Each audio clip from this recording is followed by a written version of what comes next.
My name's Ian Brown. I'm the Banff Centre Globe and Mail Canada correspondent, whatever that means.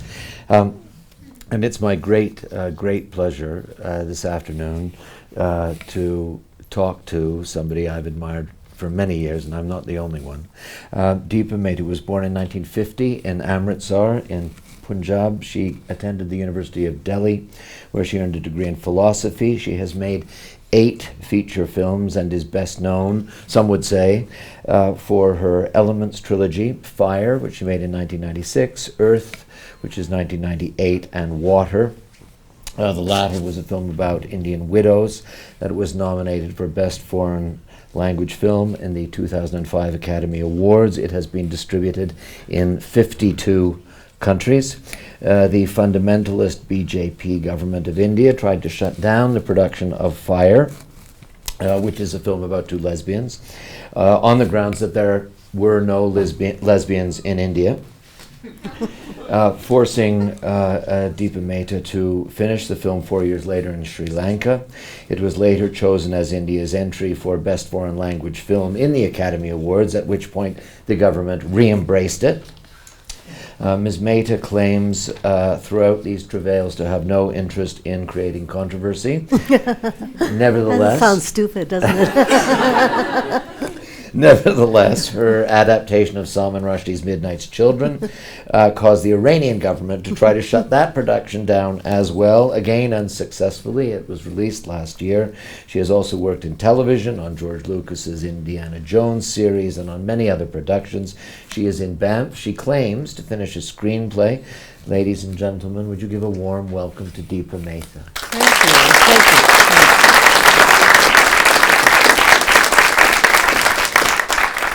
Thank you, Ian. Yeah, you're quite welcome. What are you doing here in Banff? Seeing wonderful films at the Lux Theatre. I told you this morning, I've seen Wolverine, I saw 2 Guns, and I saw Elysium. Oh. So Did you like any of them? I loved them all. No, I'm kidding. I really quite liked 2 Guns. I thought Denzel Washington was very funny. Are these films you would normally see? Would you go to your... I would probably on what's it called when you see them on television, Rogers on Demand or something. So it was wonderful to actually go to a movie theater, have popcorn, and be one of 10 people seeing Hugh Jackman take the talons out, and it was fun. Do you think it's different to see it in a room with a few other people on a big screen than it is to see it on Netflix or? Absolutely. I mean, you have to, you get the film gets your attention. Lights go down. You can't just say, okay, I'm going out and answering a phone call or anything. It has you, and it's a wonderful feeling. That's how I like my films to be seen. And do you keep a journal of everything you see? I presume you try and see most movies that make any sort of note in the world. I try to, but I mean, there's so many that are really good and so many that are really bad. You don't know, what you end up by seeing. No, I don't keep a journal. So, apart from seeing films at the Lux, which is lovely, have you been doing anything in your writer's studio in the Leighton Artists Colony? The first time I went there, I thought it was, and I still do. It was really beautiful. When I sort of started walking, I'm sure all of you are familiar with it, and through this little tiny lane or whatever, and there are lots of mosquitoes, and and you sit there and you put the light on, and I write my screenplays on a Hillary notebook with a pen, so fresh page, and I haven't written a word, but I really feel I've formulated the screenplay, which is far more important and far more difficult for somebody like me. So I needed the environment, or I needed an environment like Banff to be able to do so. Because just to be sitting there and thinking about what the first scene should be of your film, how will it end? Can you think of another scene which will perhaps tell you something about a character without saying it? I mean, because the whole exercise, I think, in writing a screenplay is to keep the dialogue to a minimal and then add it on the second or third draft if you feel like it. So it's always about the images. And sitting here, that's what happened. I mean, I didn't write anything really, but I feel I have the whole film in my head now, which makes me feel not so guilty about all the movies I saw at the Lux. Other artists have said to me that they don't do any work here, but they do think but they can Oh. only work when they go back to the hideous hovel that they live in the city. Probably true. Probably true. I'm so glad. I thought I was starting to feel guilty at some point. I said, "My God, why aren't I writing something?" And so it's nice to know. I did think a lot. Yeah. Do you worry as you're working, as you're writing, or as you're not writing, as the case may be, as you're planning? Do you worry about whether the film will be a success or whether it will be a failure, especially given that you have you have a big reputation and you are a very, a much respected filmmaker, one who reaches for a big arc and tells a big story? I mean, does that ever become intimidating even for somebody as established as you? I mean, I'm always scared shitless, always. I mean, I don't think I'm ever as good as, I mean, while you're saying it, I'm thinking to myself, why is he lying? It's like, what? Like, not talking about me. I'm serious. I mean, I'd love to be able to sit there and say, okay, what will the audience like? But, a long time ago, I think, when I decided after university that I wanted to do film and not pursue my academics further, I wanted to at one point do my PhD in Hindu philosophy, and I told my dad, who's a film distributor in India, and I said, told my parents that this is what I want to do. I want to give up philosophy and I want to make films. And he's had a lot of experience with films, and he sort of sat me down. He said, that's fine, do whatever you want to, but know that there are two things in life you never know about. One is how a film's going to do, and the other is when you're going to die. So, I sort of, at that moment, there's some truths that really hit home. And I think that truth from my father actually has given me that bit of a distance of, it's not that I don't have expectations, of course I do, but it's given me a reality check, because it's true. One really doesn't know if a film's going to be successful or not. I mean, there's so many factors. You might make a film that's brilliant, the way, Orson Welles did with Citizen Kane. I mean, it took him like 30 years after he was dead, practically, that the film became the classic it has. So you never know. But the fact that it's a crapshoot, that you never know what the outcome will be, does that make it easier to then write the film you want to write as opposed to the film you think might succeed? I think so. I think so. Helps you not pander. Yeah, and also what it does is it sort of is liberating in a way, because it's really hard. I mean, all of you know, I'm sure, to make films. It's not glamorous at all. It's tough. I mean, you have to be a real sucker for punishment in a way if you want to make movies, but you love it. That's why you do it. And so you might as well do something that you're committed to, I think, instead of doing something. It was interesting, Ian. After I did Water, which was, I think, the biggest commercial success I've had, I got a lot of offers from Hollywood saying, here's a screenplay, do this, and this one's got this actor. And I was like, this is great. This is what I've been waiting for.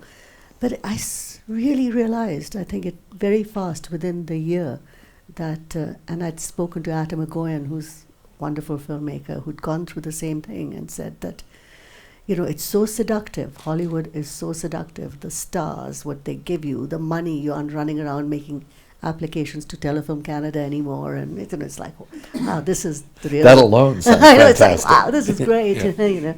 No begging bowl in hand, and but it really it's very dehumanizing in many ways, because you sit in your hotel room, and the hotel might be the Four Seasons Beverly Hill, but you just sit there and you wait for people to respond, and there's studio heads, and then there's so many lawyers involved, and the actors don't show up, and a year goes by and you haven't done anything. So I mean, it didn't work for me. It might work for you guys, and so I realized that I might as well just do what I wanted to, and then go for it. And that's what I did. So I did a film called Heaven on Earth, which was disastrous. Nobody saw it, but I love it, and that's fine. That is fine. Heaven and Earth is your favorite. It is my favorite. Yeah, and your first one. No, it's the one I made 2 films ago. One film ago. Sorry, right, And okay. Earth is the other one. Right, right. Yeah. So this film, I'm interested in this notion of how you decide what to write about. The screenplay that you are writing on your Hilroy pad by hand in the woods just behind here. I'm trying to write. When you're not planning. You haven't answered a question as I expected you to since I started this. What's it about? What are you working on? It's a book. It's an adaptation of a book called Secret Daughter. I don't know if you've heard of it, and it's really it's a wonderful story, and it's a difficult screenplay to adapt because it has so many timelines, and I still can't figure out who's the lead character. There are 3 points of view. One is the adopted mother, one is the real mother, and one is the kid, and it's interesting. I mean, that's why it's taken so long to try and get it together. But at the same time, you were telling me this morning you have a finished screenplay that you want to do, which is about drug dealers in Vancouver. Yes, that's the one I really want to do. Why? Because I love the characters. I mean, and I like, it's not just, I think as a screenplay writer, sometimes, I mean, the story is really important, but it's the characters who inhabit a story. I mean, I think was it Shakespeare said there are 7 stories in the world, and it's what the permutations and combinations of what happens within the stories that make it unique. And yes, this is sort of like an Indian-Canadian version of Goodfellas or something. It's really it's so tough and it's great. Set in Surrey, Abbotsford, yes, all along? Absolutely, yeah. Oh, Surrey really? and Abbotsford, yeah. With drivers taking pot across the border? Yeah, totally, yeah. Grass Really? fiends and, and it's a different world, and in a world of Canadians of of Indian descent that are so alien to me being the kind of people I know who grew up here, who've been here for 2 generations, Indians, and who've gone on to become artists or filmmakers or work in banks or doctors and lawyers. Who thought that there'd be this whole culture that just deals in drugs? It's fascinating. So why are you writing this one now and not just pushing ahead with it? Is that one financed? Is it ready to go? No. What happened was I finished writing it, and then and we were about to produce it. I mean, start looking for the money. And when Salman Rushdie and myself sort of said, let's do Midnight's Children. So it got slightly derailed.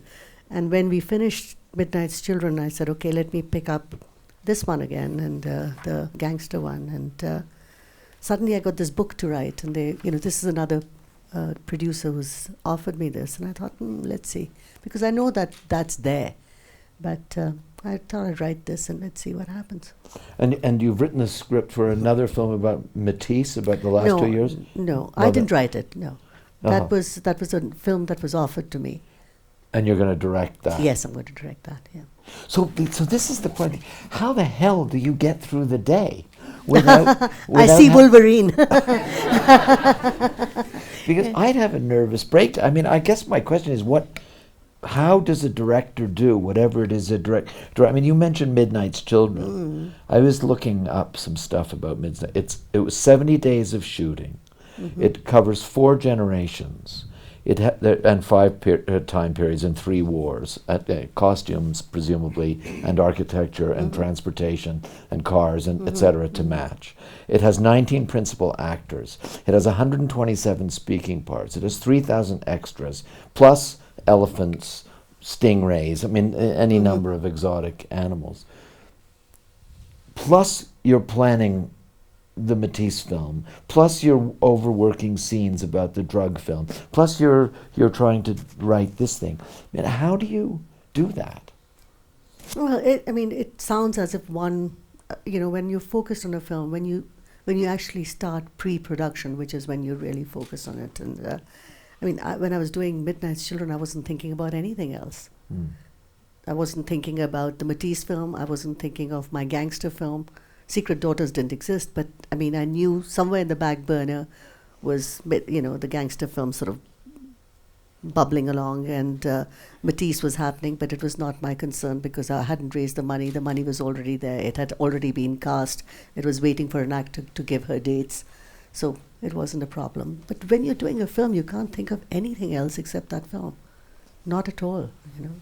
I didn't start thinking of what to do next even till about 2 months ago, because I was so exhausted, because it's not just finishing a film, it's the worst part of making films is to do the press for it. When you go from these junkets from one city to another, and you get so bored with what you've done, and you sound the same, and it's painful. And that's what takes making a film is much easier for me than going for a junket. I mean, I find that very difficult. Do they make you tweet about the film as well? Nobody makes me do anything. I don't think. I'm getting that impression. And then, of course, there's your famous workshopping that you do. Can you describe that process? Because that's interesting. It sounds fascinating. When did you get the time to do all this research? I want to know. Yeah. Yes, it's. This is something that I would really like to share with you guys, because you're all filmmakers, and I think it might be helpful if it sort of rings a bell or has resonance for you. Is that about 4 years ago, I was in India and talking to a friend of mine who's a wonderful theatre director, and she brought up the Natya Shastras. Literally, the Natya Shastras means sort of a treatise, if you will, or a book about performance. Now, this book was written in India about 5,000 years ago, and it encompasses everything about a performance, which is the writing of a play. It was about theatre, about a play, performance, rehearsals, production design, costumes, music, everything about art that you can think of. And she said that a very famous exercise had been evolved from the Natya Shastras, which literally took 9 of the human emotions according to the Natya Shastras, which is the 9 are, I think, humor, love, hatred, repulsion, wonderment, silence, bravery, cowardice, and there's one more. Anger, yes, of course. Anger. And what you do is you make a grid of 9 boxes, say about the size of the place that Ian and myself are sitting on. And if there's a line that your actor is having a difficult time expressing, or you want to make the performance more complex and less linear, what you do is you make your actor walk along the 9 boxes, and just whenever you feel like it, just say stop. And supposing the actor ends up in the box of anger, and his line or her line is, "I love you," how do you say that? So what you actually do is that you force your actors to explore the layers in a character, because nothing is linear.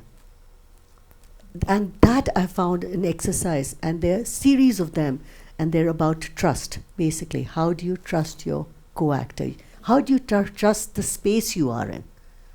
Even if you're doing a monologue and there's nobody around you, there is space around you. How do you deal with it? How do you use how do you need to gesticulate? Do you need to speak? So it is about all the exercises are sort of made for the actor to actually understand not only their character, but even the space around them. And I find them just fabulous. So we have started using them for all my rehearsals. And so you put the principal actors through all of them. For how long does that process take? Well, I rehearse with them for about a week. Yeah, it's pretty intensive, but it's fabulous, because by the time you get to the set and I say action, nobody till now has said to me, "What's my motivation?" So it's great. So you get a big star in one of your movies, and do they agree to do this? Of course, they have to. I mean, it's a part of it.